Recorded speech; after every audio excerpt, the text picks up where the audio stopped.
I'm Andrew. I think I know basically everyone, so we'll get on with it. I'm going to talk today about scaling in opinion dynamics. This is work that was sort of been done by me and Susanna and Marie-Therese over the past couple of months. So I'm going to start off with an ODE model for opinion dynamics. I think most of you will have been to one of my talks before, so I'll skip through this kind of quickly. You're going to have an opinion xi for each individual that's hopefully going to stay in the interval between -1 and 1. There's also this interaction function phi that's a function of the distance between people's opinions, and that's going to determine how much you weight someone else's opinion. The idea being that if your opinions are very close to someone else's, then you might weight their opinion quite highly, but if someone else's opinion is really, really far away from yours, that you'll basically just ignore them. So then we have an ODE for the opinion of each individual that has a 1 over n, because we're averaging over the entire population, and then we're summing over each person we interact with, we're weighting their opinion using this function, and then we're moving away from our opinion and towards theirs. So this gives us stuff that looks like this. So 3 different plots for 3 different interaction functions, which are shown in the bottom right of each one. In the first plot, the interaction function is 1 below 0.3 and 0 above that. So if you're within 0.3 of the other person's opinion, you'll take on everything that they say. And if they're outside of that, then you ignore them completely.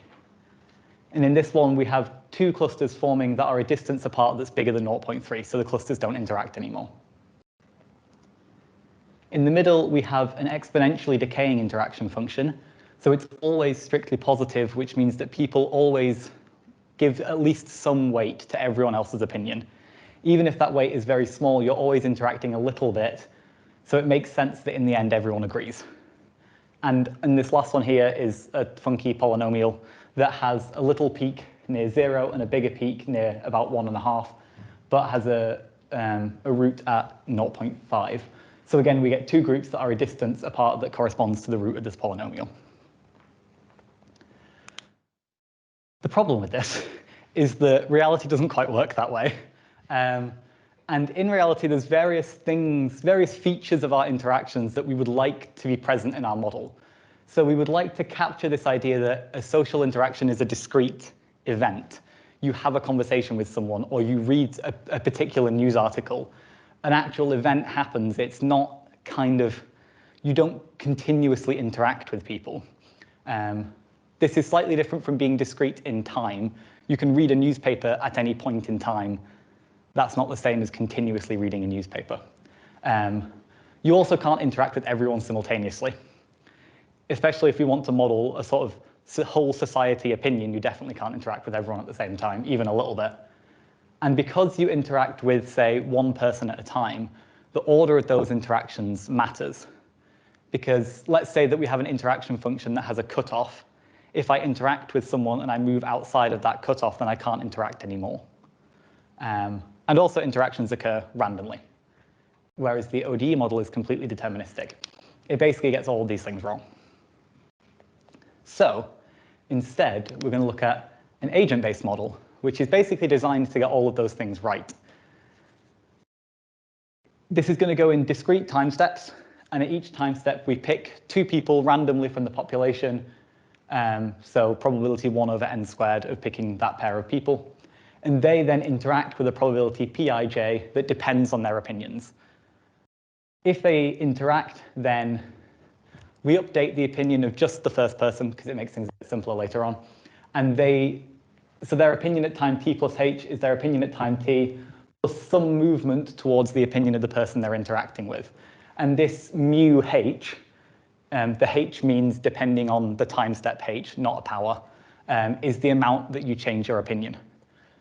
For the notation, anything that's a subscript I and j is individuals I and j, and anything that's a superscript h means it depends on h, which is the time step.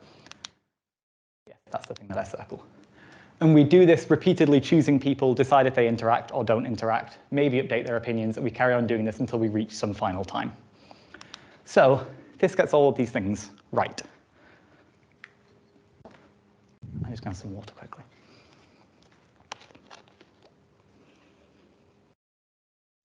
we have discrete pairwise interactions. They happen in a clear order, and they occur randomly. We have two sources of randomness, one from which people we pick, and one from whether or not they interact. But this is quite away from our original ODE model. So I claim that they're connected. And the idea is that if we make this time step very small, so interactions are happening very frequently, and we make this mu h some constant n, which is the population size times by h, so that as we make the time step very small, the distance that you update your opinions after each interaction is also very small. So we go from having big, infrequent interactions to lots and lots of small interactions. And the lots and lots of small interactions behaves more like the ODE, which basically means that the ODE is approximating the agent-based model. So it's approximating these realistic interactions if we assume that interactions are small and frequent, which is, whether or not that's reasonable is not my problem. Yes? Is the n there the same as the number of agents in the system? Yes. So why does it scale with the number of agents? The idea of that is so that in one time step, you are interacting with approximately each person in the population once. But in your ODE, you had 1 over n in front of the dynamics. Yes. So you have foreshadowing a little bit what's going to come, you'll end up with a probability of picking people, which is a 1 over n squared, and then you're timesing out by the mu h, which cancels out one of your factors of n. So a nice little GIF that sort of describes what's happening here. The fixed dashed lines are the solution to the ODE model for a particular interaction function and particular initial conditions. The solid lines that are moving are realizations of the agent-based model. And what's changing is that I'm making the time step and the update distance smaller. So when it loops back to the beginning, we have infrequent big updates. And as we make this smaller and smaller, we have more frequent, so the time step is getting shorter, and smaller updates. And it appears basically to nicely converge to the ODE model. The next sort of 5-10 minutes are going to be the description of how we actually prove that this happens. So there's a few things that we need for this. We want to get from the agent-based model at the top to the ODE model down at the bottom. And there's a few steps we go through. We start off by just rewriting the agent-based model as a Markov process. The way that I've introduced it, it's hopefully clear that it's basically already a discrete time Markov process. It's just a matter of writing down what the transition probabilities are. The tricky bit is rescaling the Markov process and showing that the limit is a diffusion process or an SDE. That's the kind of complicated bit. And then the last bit is noticing that the SDE we get will be a diffusion process with no diffusion, which is just an ODE.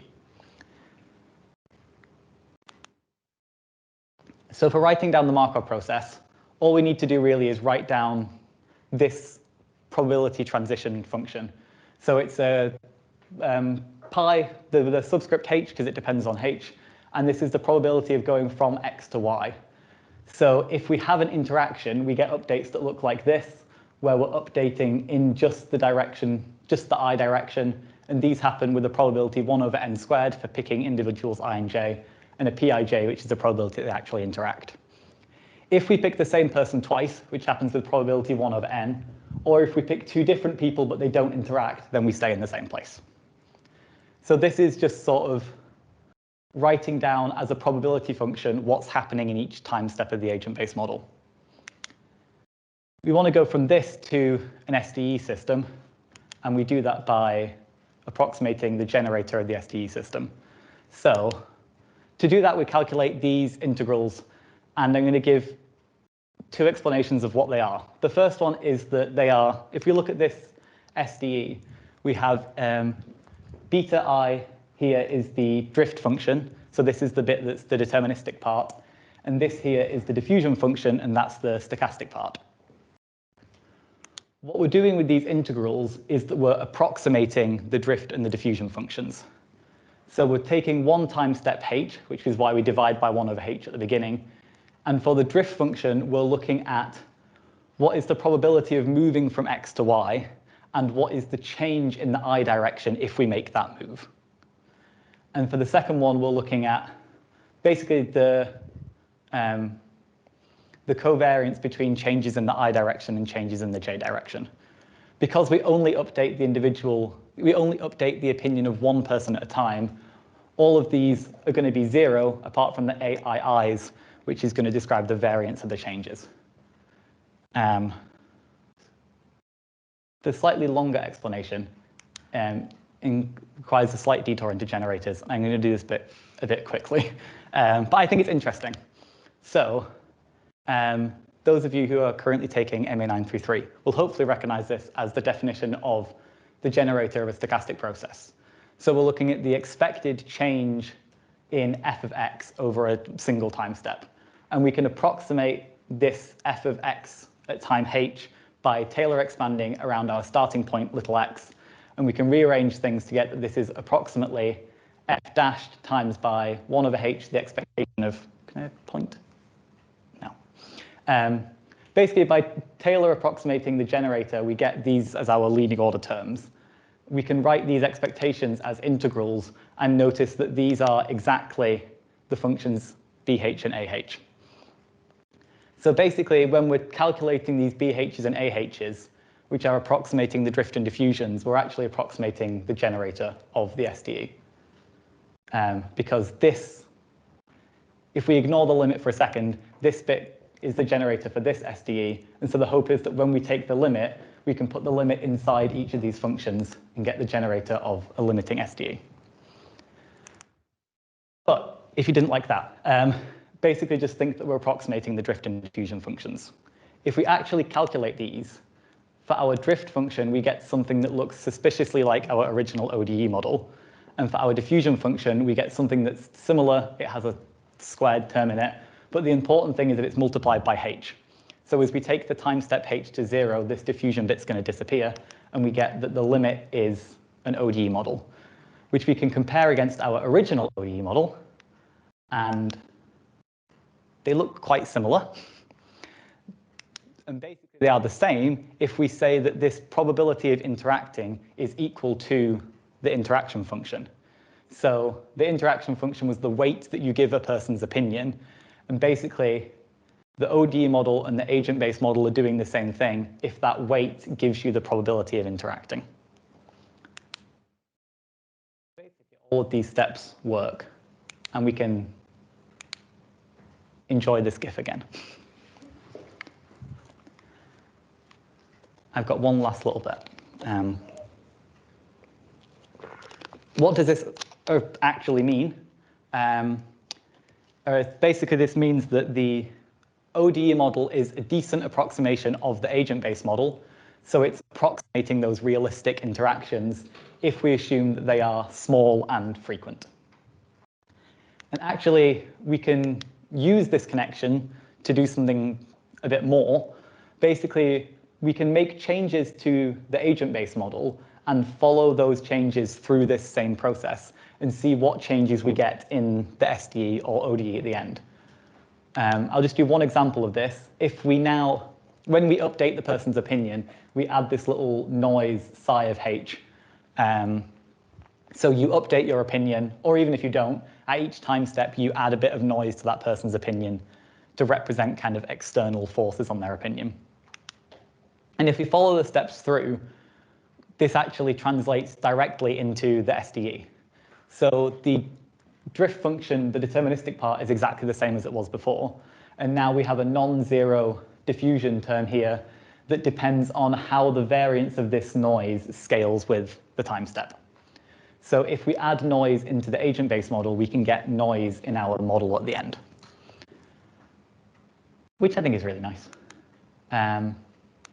There's a few limitations to this kind of approach. The first one is that we have to assume that things are nice and continuous.